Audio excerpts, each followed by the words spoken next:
Alright, it's time for the June garden tour. I'll start in the garage as usual.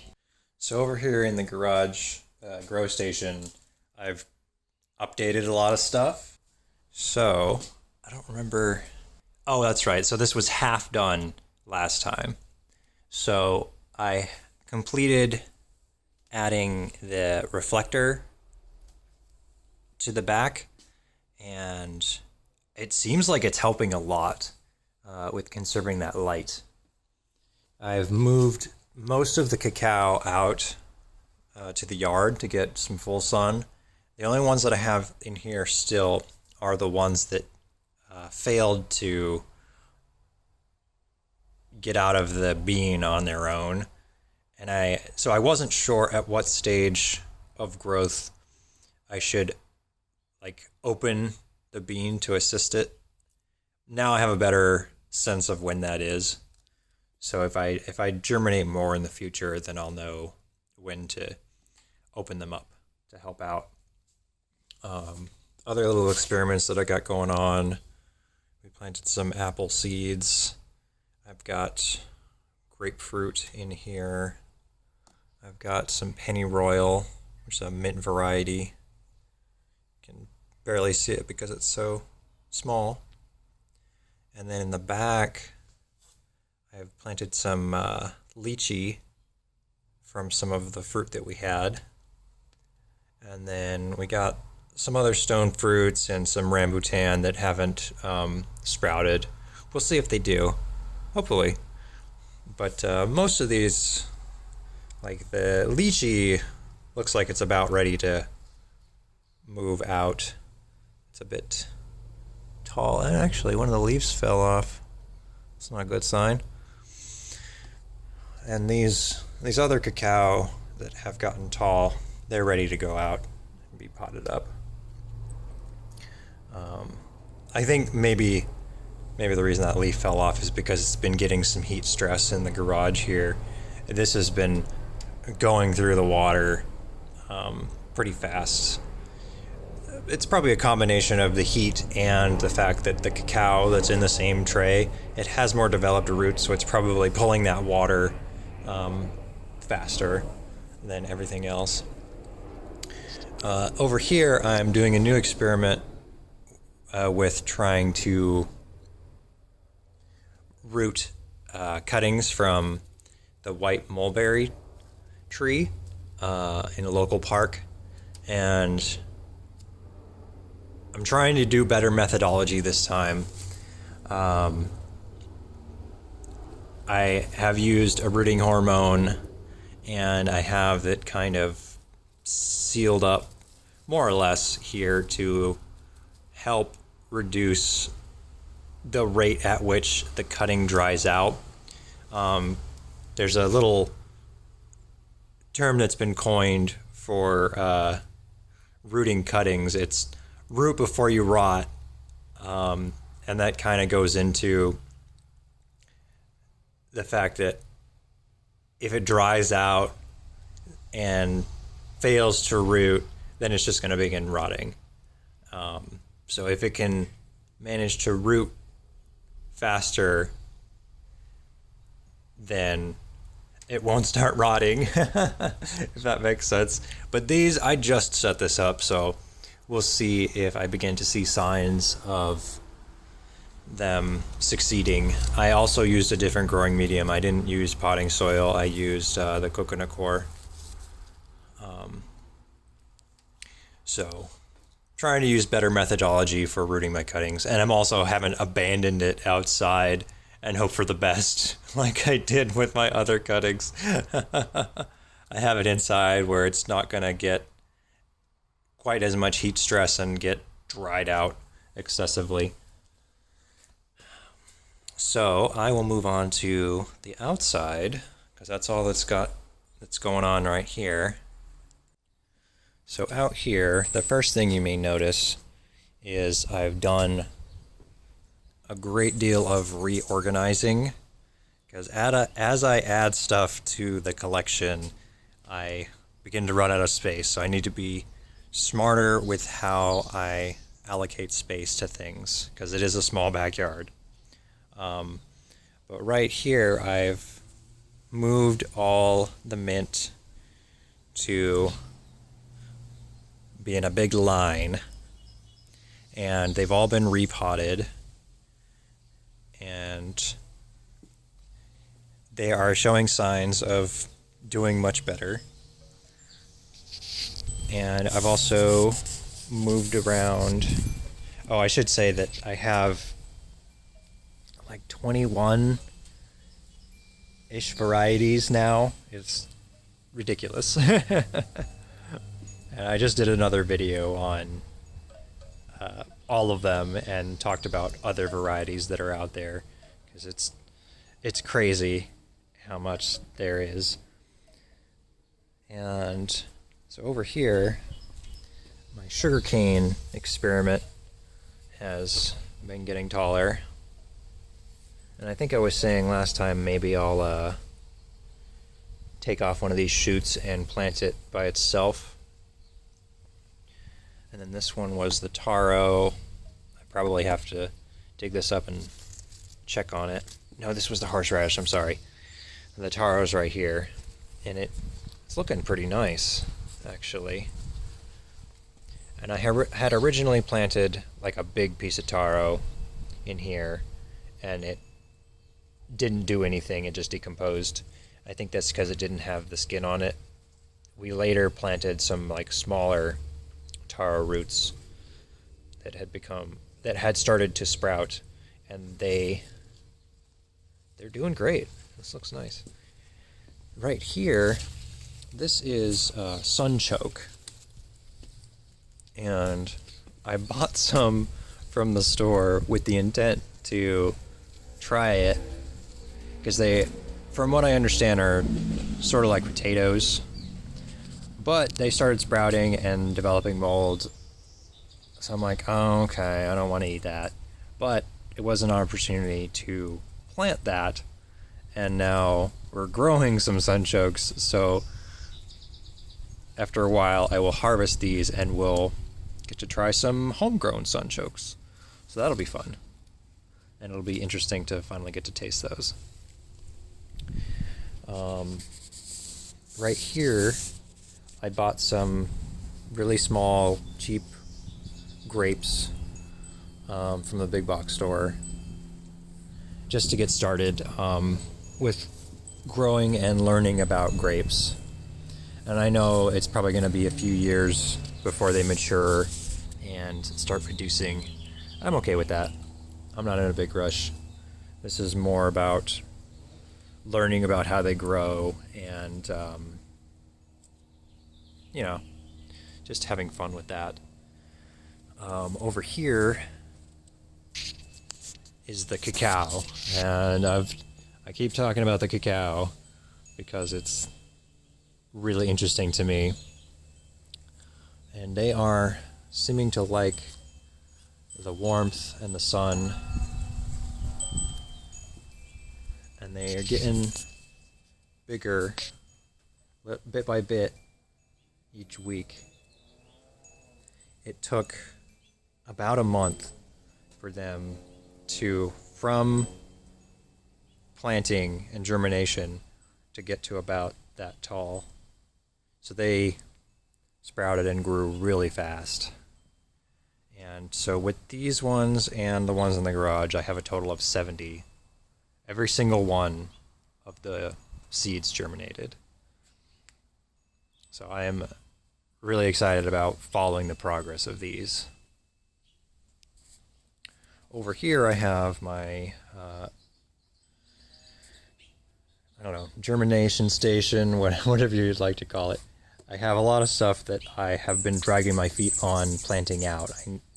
Some of these have been here since last month, and I need to get them planted out in the garden because heat waves are beginning, and they may not survive being here, let alone survive being planted out. So I need to work on this. Something that's kind of funny. So one of these experiments is cranberry, but this one looks to me like a tomato. And I thought that was kind of funny that this little sprout that I thought was a cranberry coming up turned out to be a tomato. So I'd have no cranberry sprouts, and instead I have a tomato sprout.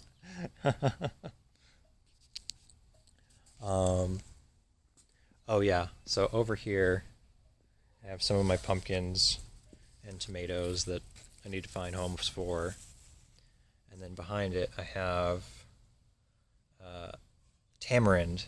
We grew tamarind from seed after trying it.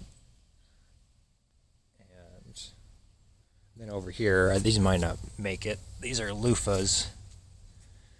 They got sunblasted and did not like it whatsoever. So I might have to try again or just move forward with the ones that haven't died. And I've been experimenting. So I mentioned the pumpkins. Since I had so many, I planted a few too many pumpkins. So I decided to experiment with them and grow them in different locations around the yard. So I have a couple planted right here. And the funny thing about this is I kind of included some good soil and compost around them, and then all the weed seeds that existed in the soil in a circle around these started sprouting up. I'm like, oh, you like that soil, huh? So I pulled all those out. And I planted a couple alongside the house, but most of them are planted way over there under the arch in that bed. I'll show you when we get there. So over here at the herb bed, I did another video about this. I rehomed a few of these herbs that were really starting to take over. We did the oregano, the lemongrass, and the thyme. The oregano was the worst offender, and some of its runner roots may still exist down in the bed. I tried to comb down below the soil as much as I could to find them all, but we'll see. I might be dealing with oregano sprouting up at some point in the future. Hopefully not. This sage was really suffering for a while since I got it last year. It did not like being here for whatever reason, but it's finally acclimated and started really bouncing back, and that's good to see. Our basil died off in a big way. We had a nice big bush of basil and the whole thing died off, but I had one little one that I replanted, and it's growing out now. Same for the holy basil over here. It's not that big, but yeah. Chamomile is dead again. That's another thing that I have reseeded, but I might have to seed it once more. And you might recall this was the one that the mice that we had during fall and winter of last year really liked eating the chamomile and just destroyed it, along with a few other things in the garden. But we don't have mice anymore, thankfully. The shiso bought it. That's another thing that I'm trying to reseed. The parsley here has gone to seed. I have also heard about parsley just totally taking over spaces in the garden, but for now I am going to let it drop its seeds and reseed itself. I'm fine with it. I've heard the same about chives. We've got chives right here. They are getting bigger and healthier. This was another one that was really suffering, and it looked like it wasn't going to do much here, but I'm going to let it reseed itself, and maybe we'll be having to fight back the chives as well. It's a good problem to have. If it gets that bad, maybe I'll rehome the chives. We have the dandelion next to it, and this one kind of looks as though we might be able to start taking the leaves from it. And this was one that I just plucked. I did this with a few. I just found dandelion growing in the front yard and transplanted them to the backyard instead of ordering seeds, because I'm like, why not? It's right here. So we have dandelion in a few spots throughout the garden for free, because I just found it in the front yard growing on its own.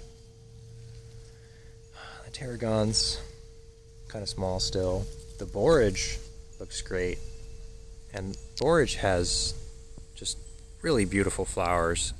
It looks like it's going to have a ton more here soon. And this English lavender was also kind of small. It was getting smothered out by the oregano. So maybe now that it's not getting lost in the bush of oregano, it'll do a little bit better. But that's it for the herb garden for now. Now that I have all this real estate, I'm gonna expand the herb offering here and maybe make some more herbal tea variety. Oh, I should say we have the Greek columnar basil right here. We bought this as a mature plant. You see it has a pretty thick trunk. But this one will be great to see when it starts to flower. It's very fragrant. Right next to it, all the apple seedlings are getting pretty big. This is like maybe a foot. This one is the biggest one. That one's looking great. And the pomegranate seedlings, they're getting a little bit big. We got these beets over here that I need to pick. These leaves are looking kind of sorry. I just left them here. Haven't been doing much with them. Oh, so right here, we had wheat in here because, so the first bale of straw that I got was just totally full of wheat seeds. It was not a very clean bale. The most recent bale that I have gotten is clean. It has no seeds in it at all. But the first one, when I was using the straw to cover my beds, it was just scattering seeds everywhere. And it was kind of novel at first. And it was interesting to get those free seeds and see wheat begin to grow. And so this was one spot where it kind of happened on its own naturally. I guess the seeds really liked this spot in this bed. So I kind of scattered some more seeds here just because. So I think that's what's going on right here, is this is more wheat coming up. But that's okay. I do want to experiment with growing different types of grains. I don't have a lot of good space for growing grains in the small yard, but eventually when I have more space, I would like to grow some grains, maybe some heirloom varieties. I'd like to grow like spelts and oats and stuff like that. That would be fun to experiment with. I know that the processing aspect of grains can be a bit labor intensive. So at least knowing that, I know what I'm getting myself into. Let me backtrack over here. The boysenberry's kind of filling out its shape pretty nicely. I had a couple yesterday. It's not big on producing fruit yet. I expect that maybe next year we'll have a ton of fruit growing from these last year's canes. the raspberry is... So actually we have a couple coming in here. So we're going to have some raspberries soon. So as I understand brambles, there are different types. Many will produce on second-year canes, but some will actually produce on first-year canes. And I'm not super clear on which types I have, but that's okay. Oh, let me show you this. So over here, it's a little late to get into the game for asparagus, but I have set up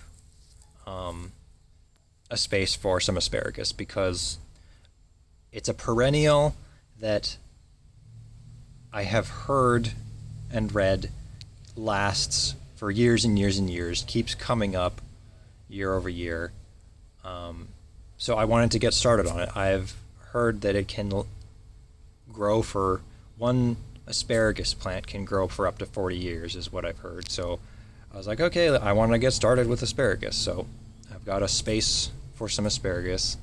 I have previously bought another, it was a seedling, an asparagus seedling, and I recently discovered that it, after dying back over the winter, it is now coming back.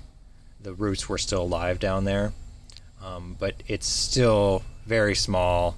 It's going to be a couple years before I can harvest from that. So I ordered some asparagus crowns, which are the roots, so that it gives me a little bit of a head start over a seedling. So yeah, I'm going to be learning some stuff about asparagus. I think this was a purple variety, and as I understand it, things that are purple and red and et cetera, have like a more density of vitamins. I could be wrong on that, but that is my recollection of like colored like red and purple colored things in the garden. Since it's here, I finally cut off the branch from my dragon fruit that was like sticking out into the walkway, because the shoot on top that was growing got to a more mature stage. Like this one was just in the way and wasn't ideal for reaching the top of that trellis. I'll show you when we get over there. But this is a really nice, healthy cutting. This is great. So I'm going to plant this up and do something with it, because this is a really nice cutting. Right here we have Kara's plumerias. She recently got this one. This one looks really nice. They're putting on some new leaves here. This one has some little tiny leaves. I recently repotted them, hoping they start getting taller. Behind me, the tea plants, I recently pruned out a lot of these gross looking leaves. There's a few more that I should come through and take. But it's rebounding from that.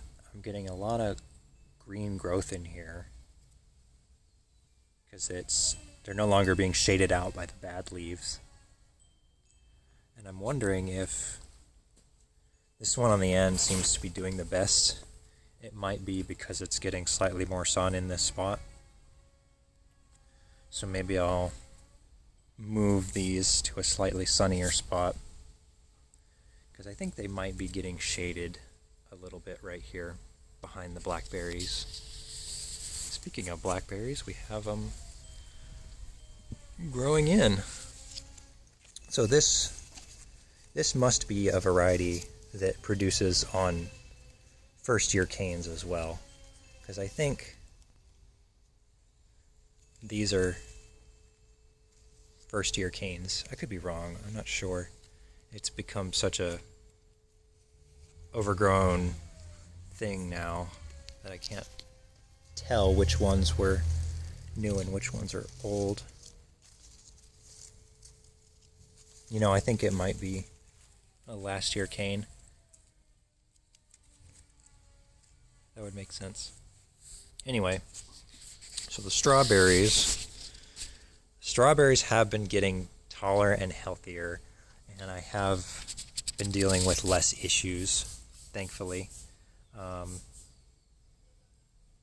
So I got these kind of scaffoldings for them to keep the berries from contacting the soil. And I still use them to some extent, but for the most part, since they've been getting taller, I don't have to do that as much, thankfully.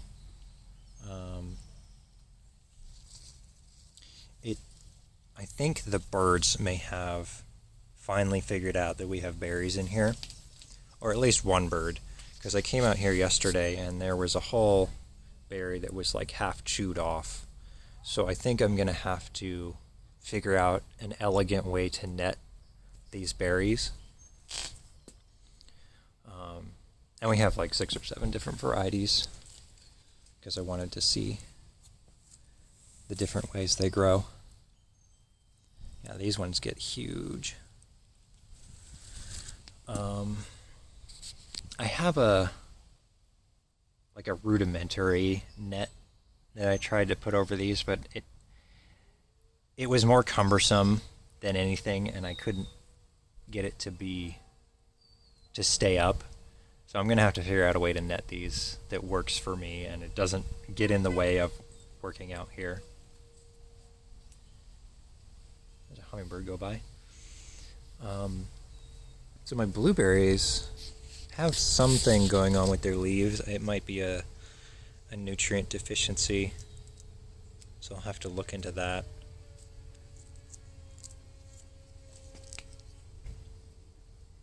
I'm not sure, because I am new to blueberries as well. But we have been getting berries. You can see some down there. But we'll really be getting more next year. This is just the first year for the plant getting established. And then behind me we have the apple tree and the donut peach. Not much change here.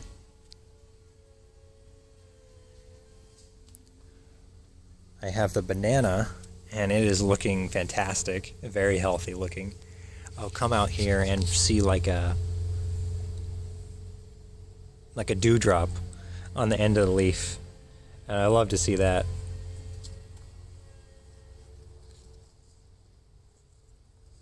It does have a bit of dry tips though. It's probably because we just had a couple hot days, so it's like, whoa, hot. This eggplant, we've had this one for a while. I might need to replace this or something because it's not doing a lot. You can overwinter eggplants and keep growing on them the following year, but this one, it's looking so sorry. I might want to just get a new one. And then we have our potatoes here. We've already done a harvest of potatoes from some of these. But we are now getting to the point where some of the plants have finally died back. So that's really when they're done and we can pull out whatever's left. This one on the end got massive. This one lagged behind all the rest in terms of coming up. But when it finally came up, it got really tall. So that is quite interesting. But since we're here, I can show you the progress with the dragon fruits. Oh wow, I don't remember that being so big yesterday. So we got... somebody decided to chew on this one. I'm not happy about that. I don't know what that could have been that was chewing on my dragon fruit.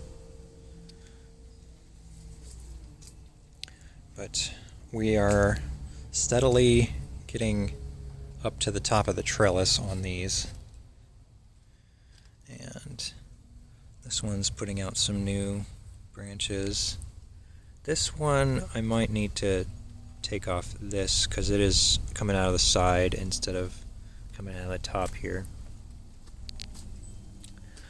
Let me show you the one that I took that big branch from.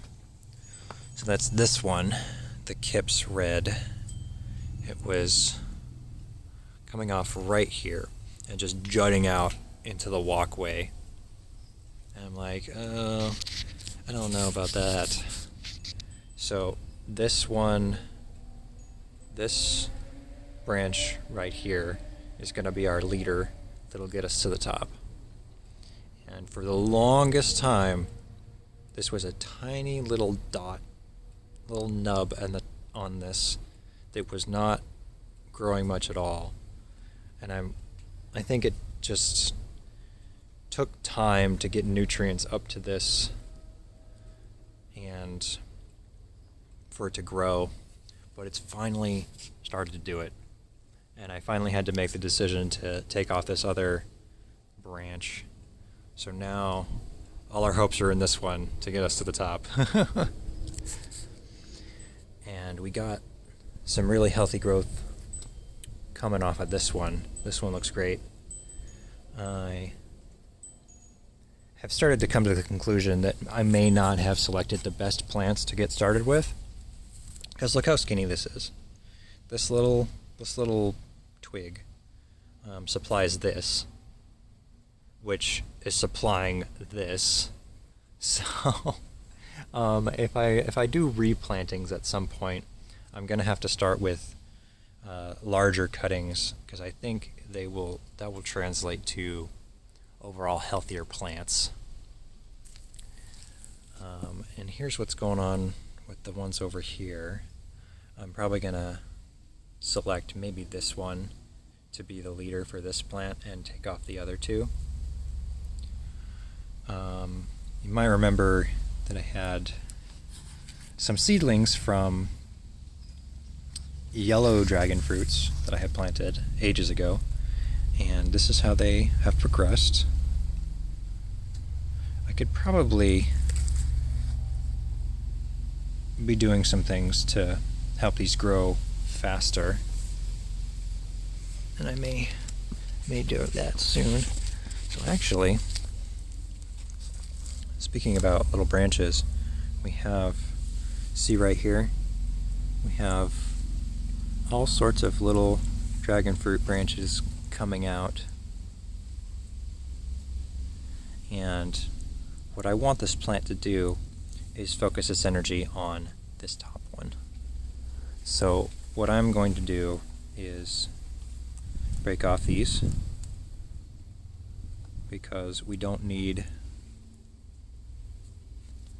the plant trying to put energy into growing these other branches.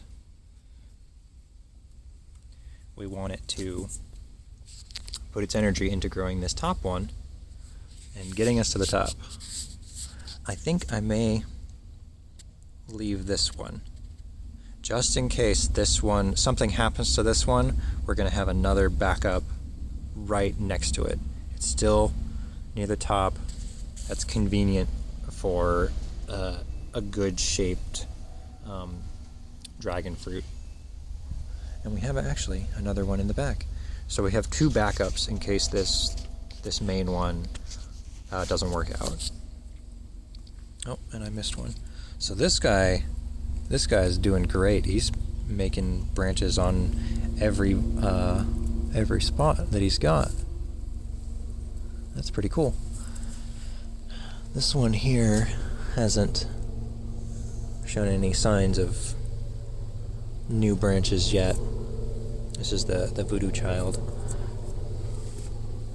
My nasturtium here has died back, but it made a ton of seed pods, so I just kind of scattered them in the pot, and I think this new growth is from one of those seed pods. It looks like a snail managed to climb its way up on here. There's that slime right there. And this is where I would be planting out those greens right now if I wasn't dragging my feet on it. I did pull out a lot of the old stuff, and I have all the seeds that came off of them in different containers in the garage. We actually have more seeds here.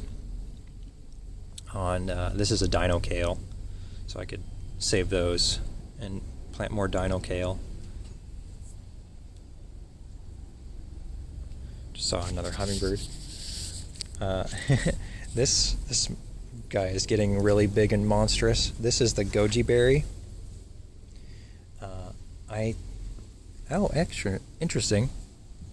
It's actually starting to flower. I was just gonna say, I don't know if we're actually gonna see any berries this year, but we might see a few, it looks like. That's awesome. And then next to it is the Gooseberry. This is another one where I'm not sure. Oh, actually, so I stand corrected. We have a flower. We might see some berries. Awesome. And I like this one because it's fuzzy. I'm probably going to have to give this a new home at some point because I just put it in a relatively small pot, but I want it to get big. So over here, my artichoke is kind of suffering. Same with the Brussels sprouts. And they've got some growth down here, but it's nothing to write home about. Right here, this is where I have the other asparagus, the seedling I was talking about. It has some tiny little ferns coming up. I may have to rehome that someday. For now, I'm not messing with it because I've come to understand that asparagus does not like its roots to be messed with, and it can set back the plant a bit. So that brings us to the trees, and I just did another video talking about all the trees, but they're doing all right. We got some nice growth on the citrus here. The limes are coming in. We've got the tangalolos coming in. We even got the Buddha's hand is coming in. And I just so I've added a bunch of trees to the collection since last month. A lot has happened since last month. A lot of reorganizing, lots of new growth, and some new additions. So I got a grapefruit at last, and I'm very happy to say that I have a kumquat at last. Because since I was introduced to kumquats recently, I love them. They're amazing. The mulberries are really starting to develop. There's a little fruit in here.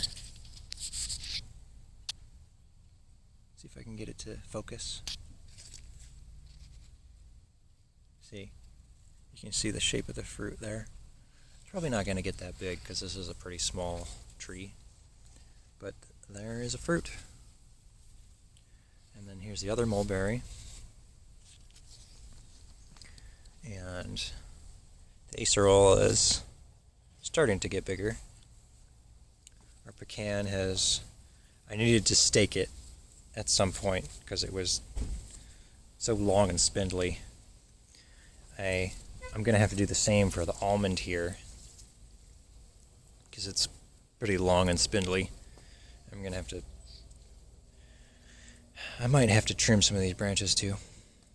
I broke down and got a pomegranate seedling. I guess it's a little bit past a seedling stage. Just because it was so affordable, I just decided to get one. Because it'll get to a more mature size and bear fruit a lot faster than the seedlings that I showed earlier.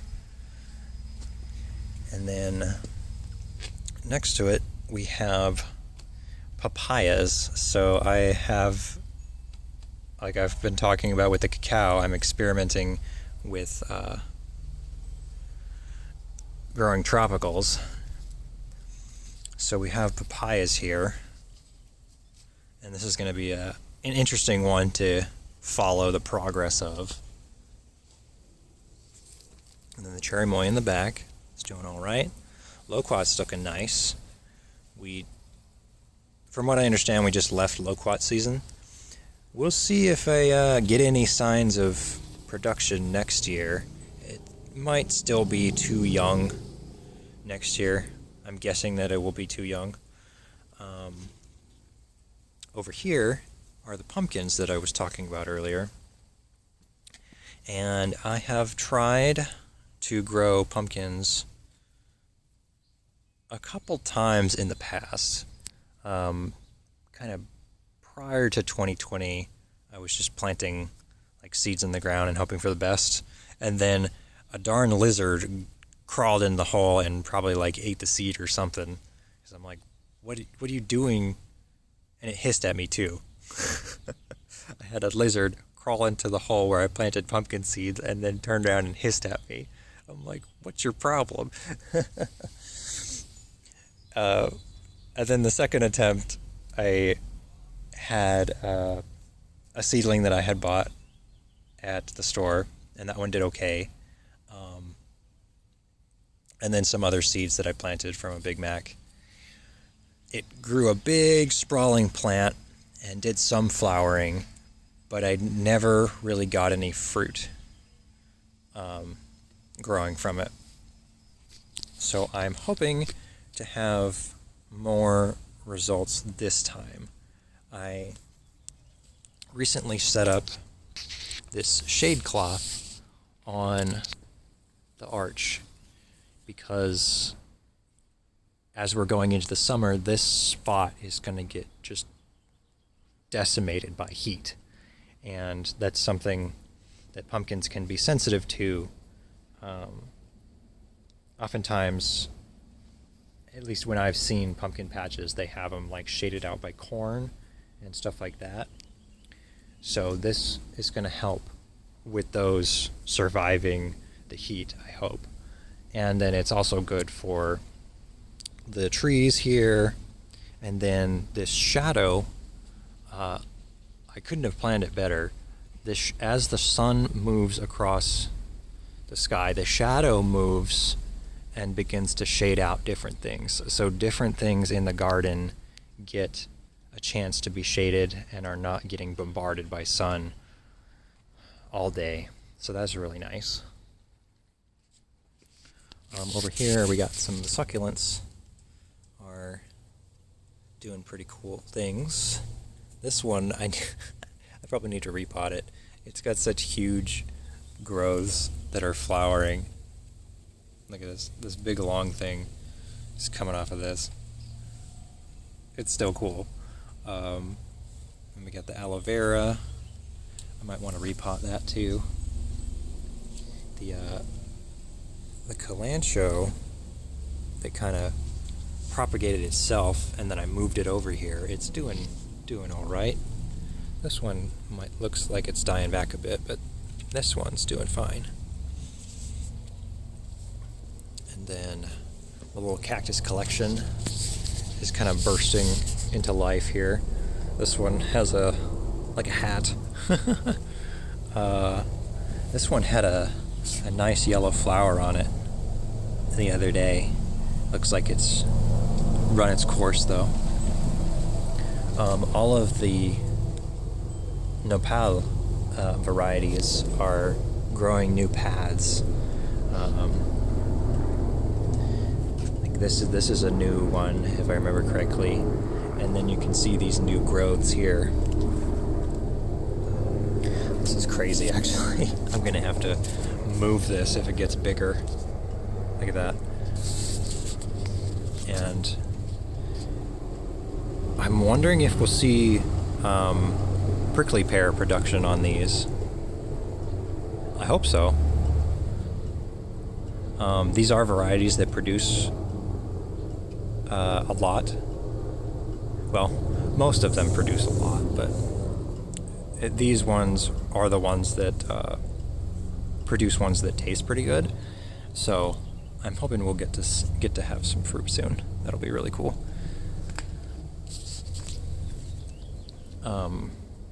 Over here, the Spanish lavender, the bees have been loving this since I repotted it and reshaped it a little bit, and it's had some really vibrant flowers. It seems like the color of the flowers changed a little bit to be a bit deeper lavender color, so that's really interesting. And then right here we have the pineapple guava. I just got this recently. And here is the next stage of my experiment with the sweet potato. I planted it in a pot and am hoping that it'll take to its new home and grow up this trellis. At some point I want to have a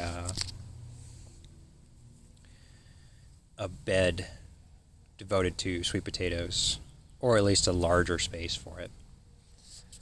That would be nice.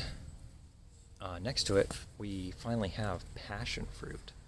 I have it kind of climbing up this, and I'm gonna try letting it grab on up here and kind of sprawl and hang down. We'll see if that is logistically a nuisance or not. But you can kind of see it's got flowers here that are gonna be opening soon. And they have really, really beautiful flowers. And really interesting leaves too. It's one thing that I've managed to grow from seed. I didn't grow this one from seed. They are sprouted. They're still little. But one day I'll have a bunch of plants that I could like give away or whatever. So the avocados I think are still too young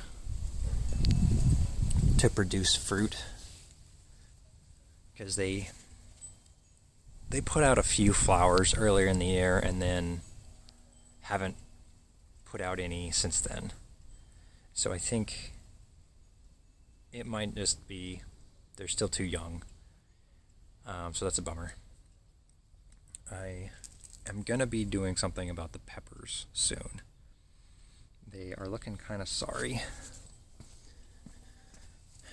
We have some Anaheims coming in here, but a lot of these are really dying back. I want to get some new varieties to experiment with, because these are ones that I overwintered. And we got a bunch of jalapenos here that are not anything to speak of. They're just really tiny. Let me come over here. So the tomatoes that I overwintered, we have a few plants that are mostly Romas. Our celebrity tomatoes finally died off. We let them go. They weren't my favorite taste anyway. I'll actually pick some of these right now.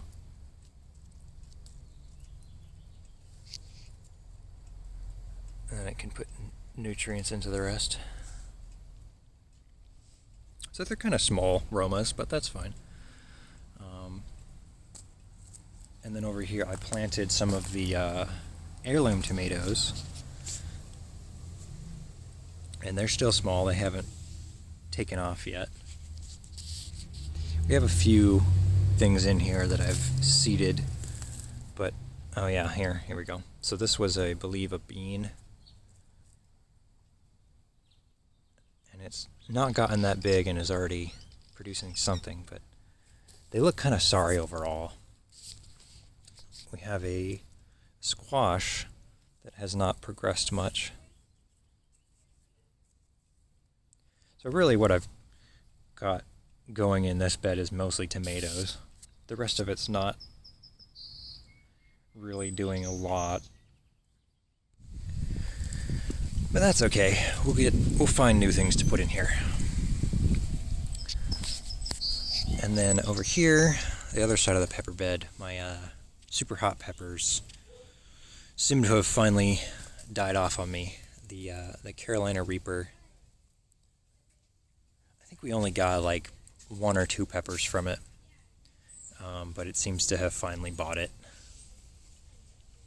And then the ghost pepper that we had for a long time and we rehomed over here, it was doing fine for a while, but it is now dead. So like I was saying, I'm gonna be getting some new pepper varieties and kind of exploring other peppers.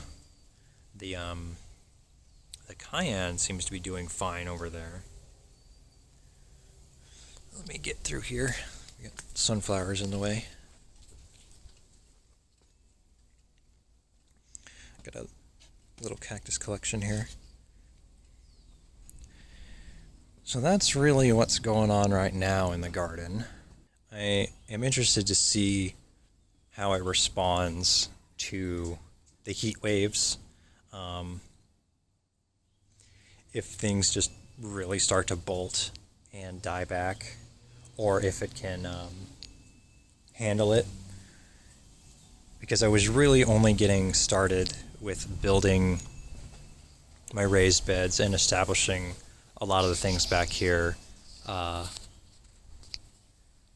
like during summer and then going into fall. So I didn't have a lot of plantings really during last summer. So I didn't have a lot of opportunities to learn from the heat. So it'll be really interesting to see things that respond well to the heat. Like I think the dragon fruit are going to, some of them are going to make it to the top of their trellises, and I'm hoping we'll see some fruit production later in the year. That'll be really cool. But I think I'm going to learn a lot from this summer and use that knowledge to better the garden overall. But that's June as the garden stands. We have a lot of stuff really just getting established, and we'll see some fruit and things growing this year, but a lot of what's going to happen is going to be next year and beyond, because these plants are new and are just getting established. So yeah, I will see you next time in July.